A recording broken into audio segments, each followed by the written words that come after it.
Gipusasan sa kapulisan sulod sa buhatan sa Philippine Coast Guard Southern Mindanao si Muhammad Isa. Bitbit sa PNP ang warrant to arrest sa kasong lugos batok sa maong sakop sa PCG nga gikan sa korte.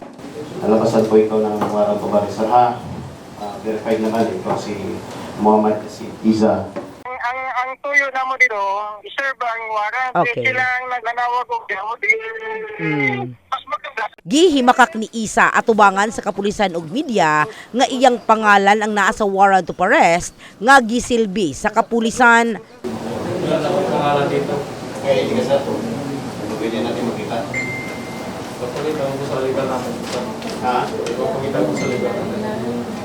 Butyag ni Police Major Ari Noel Cardos, hepe sa Lagaw Police Station, nga nag-ugat ang kaso sa reklamo sa college student atong Hulyo. Aligasyon sa nagreklamo nga gilugo siya ni Isa atol sa ilang eyeball sa unang higayon. Samtang butyag ni Coast Guard Lieutenant Jesmar Dasas, spokesperson sa PCG Southern Mindanao.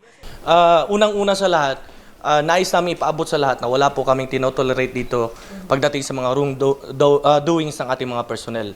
Lahat po kasi is kinokondemn natin, lalo-lalo na yung mga gumagawa ng mga illegal dito. Samtang giangko ni Dasas nga gawa sa kasong lugos ug pagkalambigit sa pangalan ni Isa sa pagpamusil patay kang patrolman Jobert Morimonte. Usa-usab kini kasimana nga napreso sa National Bureau of Investigation Sarangani District Office o NBI Sardo human kini gidakop tungod sa smuggle nga sigarilyo.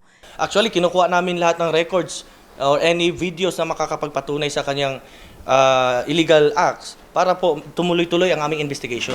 Sa report sa NBI Sardo, Hulyo 22, nadakpan nila si Isa dungan sa paglusad og entrapment operation human nakakuha og impormasyon nga si Isa ang nagtransport og smuggle nga sigarilyo sa Olarte Compound, Barangay Labangal. Nakumpiska kang Isa ang mga kahon sa sigarilyo nga gituuhang smuggled.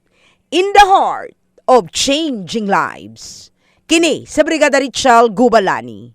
Brigada News.